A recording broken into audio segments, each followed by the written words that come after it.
নমস্কাৰ মই নিতেন দেউৰী কল্লৰ দেউৰীগাঁৱৰ পৰা কৈছোঁ আজি বিশেষ এটা গুৰুত্বপূৰ্ণ কথা কেইটামানক লৈহে মই আজি এই ভিডিঅ'টো বনাইছোঁ আৰু মই আশা কৰিম সকলো দেউৰী ৰাইজে আজি মই এই যিকেইটা কথা মই এতিয়া ক'ম সেইকেইটা গুৰুত্ব সহকাৰে শুনিব বুলি মই সকলোকে আহ্বান জনাইছোঁ অনুৰোধ জনাইছোঁ হয়তো ক'ৰবাত কওঁতে মোৰ কিবা ভুল ভ্ৰান্তি হ'ব পাৰে সেইটোক লৈ সকলোৰে ওচৰত মই ক্ষমা প্ৰাৰ্থী এতিয়া মোৰ কথাটো হ'ল আমাৰ অট'নমাছ কাউন্সিলৰ দেউৰী স্বায়ত্তশাসিত পৰিষদৰ আমাৰ কাৰ্যবাহী সদস্য আমাৰ চিফ ভৈৰৱ দেউৰী ডাঙৰীয়া আমাৰ কল্লৰ গাঁৱৰ বিশেষকৈ ডিব্ৰুগড় যিটো সমষ্টি আমাৰ যিজন ডেপুটি চিফ ভাস্কৰ দেউৰী ডাঙৰীয়াই কিছুমান এনেধৰণৰ কাণ্ড কৰি আছে যিবিলাক কাণ্ডৰ হয়তো আপোনাৰ চকুত নপৰিব পাৰে হয়তো আপুনি নাজানিব পাৰে কিন্তু এজন মুখ্য কাৰ্যবাহী সদস্য হিচাপে কিন্তু আপুনি কোনটো সমষ্টিত কি হৈছে কি নাই হোৱা ৰাইজৰ কিনো মানে অসুবিধাৰ সন্মুখীন হ'ব লগা হৈছে সেইবিলাক কথা বতৰাক লৈ আপুনি অকণমান গুৰুত্ব দিলে মই ভাল পালোঁ হয় বা ৰাইজে ভাল পালেহেঁতেন কিন্তু তেনেকুৱা ধৰণৰ একো হোৱা নাই কিন্তু এতিয়া বৰ্তমান যিজন আমাৰ ডেপুটি চিফ তেখেতে কিন্তু মধুপুৰেই হওক কললুৱাই হওক সকলো ফালৰ পৰা কিন্তু অকল তেখেতে টকা কালেকশ্যন কৰাত লাগি আছে আৰু টকা কালেকশ্যন কৰাৰ যিটো মূল মানে ছিষ্টেম যিটো মানে মানুহক দিয়া প্ৰলোভন তাৰ এটাই সূত্ৰপাত মই দেখিছোঁ এটাই সূত্ৰ তেখেতে ইউজ কৰিছে কৌপথাৰ দিম আৰু 2 দিনতে আমি মানে কেৱল ড্ৰাফ্ট কাটিব লাগে পইচাটো খুব সোনকালে লাগে তেনেধৰণৰ কথা বতৰাক লৈহে পইচা তেখেতে কালেকশ্যন কৰিছে যিমানটো মই জানো যিমানটো মানুহবিলাকে মোক কৈছে কিন্তু কাৰো নাম মই ফ'কাছ নকৰোঁ কিন্তু এখন দীঘলীয়া তালিকা 20ৰ পৰা 25খন 30খন ট্ৰেক্টৰলৈকে তেখেতে কিন্তু পইচা কালেকশ্যন কৰি থৈছে প্ৰত্যেকৰ পৰা 80,000 90,000 1 লাখ এনেকৈ তেখেতে পইচা কালেকশ্যন কৰি থৈছে আৰু এটা কথা এতিয়াতো এই নতুন যিখন আমাৰ অট'নমাছ কাউন্সিল গঠন হ'ল 3টা বছৰ অতিক্ৰম কৰিছে তাৰ আগতো তেখেতে কিছুমান মানুহৰ পইচা লৈ থৈছিলে ট্ৰেক্টৰ দিম এনেকৈ ধৰণৰ কিবা হেৰিত কিন্তু আজিলৈকে তেখেতলোকক ট্ৰেক্টৰ দিয়া হোৱা নাই সেই মানুহবিলাকে কিন্তু আজি কি ধৰণে আছে কি এটা আশ্বাস লৈ কিনে যে ধৈৰ্য সহকাৰে আছে সেইটো মই ধৰিব পৰা নাই কাৰণ তেখেতসকলে কাৰণ কেলে গাঁৱৰ খেতিয়ক এজনে নিজৰ ঘৰৰ গৰুহাল বিক্ৰী কৰি দিছে কাৰণ গৰুহালৰ বদলি তেখেতে ভাবিছিলে কি ট্ৰেক্টৰখন দি মই মোৰ নিজৰ খেতিৰ মাটি চহাম বা খেতি কৰিম তেনেকুৱা ধৰণৰ কথা বতৰা চিন্তা কৰি তেখেতে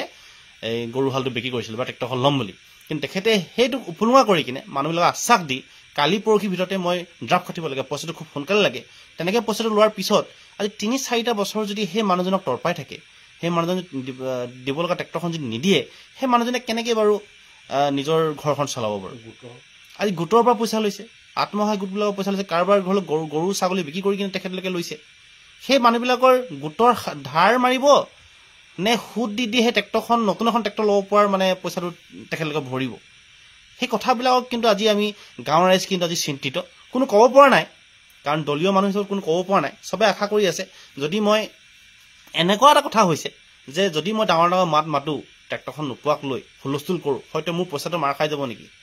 হয়তো মই ট্ৰেক্টৰখন নাপাম নেকি তেনেকুৱা কিছুমান মানে বিভ্ৰান্তিৰ সৃষ্টি হৈছে মানুহৰ মনৰ মাজত সেইকাৰণে কোনো ক'ব পৰা নাই কিন্তু চবেই ধৈৰ্য সহকাৰে ৰৈ আছে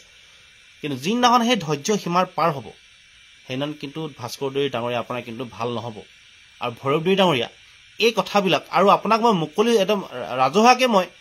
আপোনাক আজি এই ভিডিঅ'ৰ জৰিয়তে মই আপোনাক ক'ব বিচাৰিছোঁ আপুনি কেইটামান কথা স্পষ্টীকৰণ দিয়ক যে আমাৰ দেউৰী অট'নমাছ কাউন্সিলত বৰ্তমান কিবা এনেকুৱা স্কিম আছে নেকি যে কৌপতা দিব পৰা কিবা স্কিম বৰ্তমান হাতত আছে নেকি তেনেকুৱা ধৰণৰ কিবা আপোনালোকে কৰ্মকাণ্ড কিবা আপোনালোকে হাতত লৈছে নেকি যে ৰাইজক দিব পৰাকৈ যদি নাই লয় সেইটো আপুনি স্পষ্টীকৰণ কৰক কাৰণ তেখেতে ব্লেকমেইলিং কৰি মানুহৰ পৰা পইচা লৈছে আৰু এতিয়াও ৰিচেণ্ট তেখেতে পঞ্চায়ত ইলেকশ্যনৰ ৰিজাল্ট দিয়াৰ পিছত যেতিয়া যিজন আমাৰ কলৰুৱা যিজন আপোনাৰ পঞ্চায়তৰ আমাৰ ৱাৰ্ডৰ পৰা ৱাৰ্ড মেম্বাৰ জিকিলে তেখেতৰ ঘৰত যিদিনাখন মানে জিকাৰ কাৰণে হয়তো পাৰ্টি চাৰ্টি কৰিবৰ কাৰণে তেখেত আহিছিলে তেতিয়া তেখেতে এটা কথা উচ্চাৰণ কৰিছে যে আপোনাৰ যিবিলাকে 80,000 টকা দি থৈছেই তেখেতসকলে আকৌ তেখেতে কৈছে যে আৰু 45,000 টকাকৈ আপোনালোকে দিব লাগিব ট্ৰেক্টৰকেইখনৰ নামত তেন্তে এইটো কেনেধৰণৰ কথা মই সেইটো বুজি নাপালোঁ কিন্তু মই যিমান দূৰ জানো যে আমাৰ অট'নমাছ কাউন্সিলৰ ফালৰ পৰা যদি এখন ট্ৰেক্টৰ ল'ব লগা হয় 55,000 টকাহে মাত্ৰ ড্ৰাফ্ট কাটিব লাগে বুলি মই জানো সেই কথাটো যদি সঠিক হয় নহয় জানো কিন্তু মই যিমানটো জানো সিমানেই দিব লাগে কিন্তু তেখেতে 80,000 টকা আগতে উঠাই থৈছেই আকৌ কৈছে 45,000 টকাকৈ প্ৰত্যেকে দিব লাগিব সেই কথাটো কিন্তু মানুহখিনিৰ মাজত বিভ্ৰান্তিৰ সৃষ্টি হৈছে মানুহবিলাকে কিন্তু ইজনে সিজনৰ আলোচনা বিলোচনা কৰিবলৈ আৰম্ভ কৰি দিছে সেই কথাটো ভাস্কৰ দেউৰী ডাঙৰীয়াই গম পাই নাপায় মই নাজানো আৰু ভৈৰৱ দেউৰী ডাঙৰীয়া আপুনি যদি আপোনাৰ ঘৰুৱা মানুহ আপোনাৰ লগতো সবেই মিলজুল আছেই যে কি নহওক আপুনি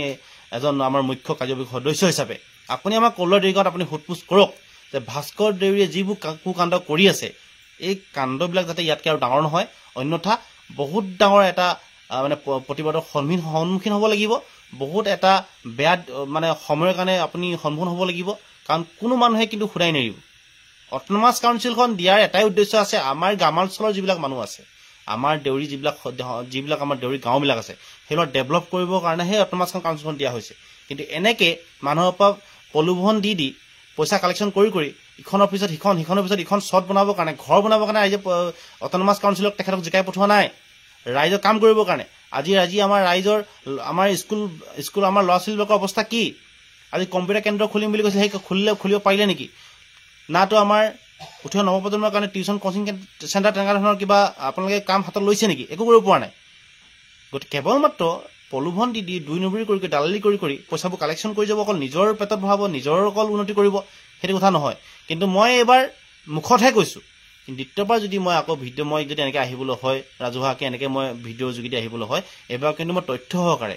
কাৰ পৰা কেতিয়া পইচা ল'লে ভাস্কৰটোৱে সকলো তথ্য পাতি লৈহে মই আহিম। তেতিয়া কিন্তু কথাটো একদম বেয়া হ'ব। গতিকেলৈ মই ভৈৰৱী ডাঙৰীয়াক মই অনুৰোধ জনাইছোঁ, আহ্বান জনাইছোঁ, আপুনি এজন ডেইৰী অট'নমাছ কাউন্সিলৰ মুখ্য কাৰ্যবাহী সদস্য হিচাপে আপুনি এই কথাটো গুৰুত্ব সহকাৰে লওক। আৰু এই আমাৰ যিসকল আমাৰ খাটি খোৱা মানুহ, যিবিলাক আমাৰ খেতিয়ক, আমাৰ গাঁৱৰ যিসকল মানুহে পইচা দি থৈছে ট্ৰেক্টৰ পাম বুলি যি আশাত, সেই আশাটো যদি সঁচা হয় সঁচা হ'ব লাগে, যদি মিছা হয় সেয়াৰো কিন্তু আপুনি ইয়াৰ উত্তৰ দিবৰ কাৰণে মই আপোনাক আহ্বান জনালোঁ। ধন্যবাদ।